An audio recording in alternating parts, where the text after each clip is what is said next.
জ্যোতিপ্রিয় মল্লিকের এলাকা দেগঙ্গা থেকে কর্মী সভা দিয়ে শুরু করছেন। ময়দানে নামছেন না ময়দানে হেলিকপ্টার থেকে নামছেন? উনি তো হেলিকপ্টার ছাড়া চড়েন না। উনি বাবাধাম চাকলা ধামে যান, কিন্তু প্রকৃত হিন্দুরা ওনাকে হিন্দু বলে স্বীকার করে। তার জন্য উনি নিজে দায়ী। সরস্বতী মন্ত্র ভুল পাঠ করেন, চণ্ডী মন্ত্রের পিণ্ডি চটকান, পিতৃপক্ষে দুর্গা ঠাকুর উদ্বোধন করতে যান, ভগবান বিষ্ণুকে বিষ্ণু মাতা বলেন,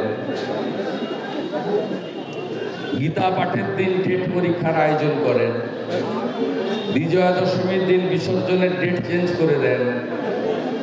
উনি উস্কে দিয়েছিলেন বলে রিষ্ণা, শিবপুরের পিএম বস্তি এবং ডালখোলাতে রামনবমীর দিন দাঙ্গা হলো, উনার উস্কানিতে হয়েছে। অথচ অন্য সম্প্রদায়ের যখন বিশ্ব নবী দিবস হলো, একটাও কোথাও গোলমাল হয়। সনাতনীরা বা প্রকৃত যারা মুসলিম তারা কেউ ওগুলো চায় না। এই জন্য দায়ী মমতা ব্যানার্জি। অতএব উনি যেখানে পারেন ঘুরুন, মোদিজি 400 সিট নিয়ে আসবেন, ভালো করে দেখতে থাকুন। পশ্চিমবঙ্গে টার্গেট দিয়েছেন আজকে মোদিজি এবং বলেছেন যে ভোটের আগে, লোকসভার আগে সমস্ত প্রচার করতে হবে, মহিলা যুবকদের জন্য কি কি করা হবে বলেছে আপনাকে? দিল্লি থেকে খবর হয়েছে না, ভিতর থেকে খবর, বিজেপির ভিতর খবর আপনি জানেন না?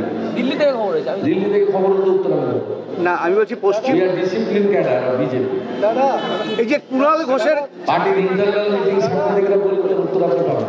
এই যে তৃণমূলের নেতাদের বাড়িতে চাকরি প্রার্থীরা যাচ্ছে, অসহায় চাকরি প্রার্থীরা, তাদের নানা রকমের। কোন নেতা? নেতাটা কি? মুখপাত্র কথা বলছে। মুখপাত্র 3.5 বছর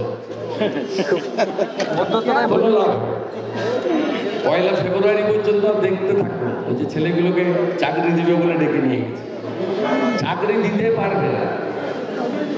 সলিউশন একটাই, এই প্রাক্তন মুখ্যমন্ত্রী নন্দীগ্রাম যা করে দেখিয়েছে, পুরুলিয়া বাঁকুড়া যা করে দেখিয়েছে, উত্তরবঙ্গ যা করে দেখিয়েছে, শ্রীরামপুর, উত্তরপাড়া, এদিকে চাপদানি, এদিকে চন্দননগর, এদিকে চুচুড়া, ওদিকে বলাগড়, এদিকে আদি সপ্তগ্রাম, এদিকে চণ্ডীতলা, এদিকে ডোমজুর, জঙ্গিপাড়া, এরা যেদিন এটা করে দেখাবে সেদিন পশ্চিমবাংলার সমস্ত সমস্যার সমাধান হয়ে যাবে।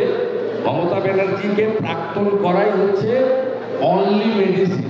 পশ্চিমবাংলার বর্তমান যে রোগ হয়েছে, এই রোগ কাটাতে গেলে অনলি মেডিসিন মমতা ব্যানার্জিকে প্রাক্তন করতে হবে, যেটা আমরা করে দিয়েছি, এবার আপনাদের করতে হবে। রাজি আছেন তো?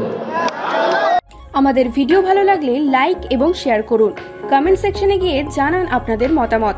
আরও ভিডিও পেতে আমাদের চ্যানেল সাবস্ক্রাইব করুন এবং প্রতি মুহূর্তে খবরের আপডেট পেতে প্রেস করুন বেল আইকন।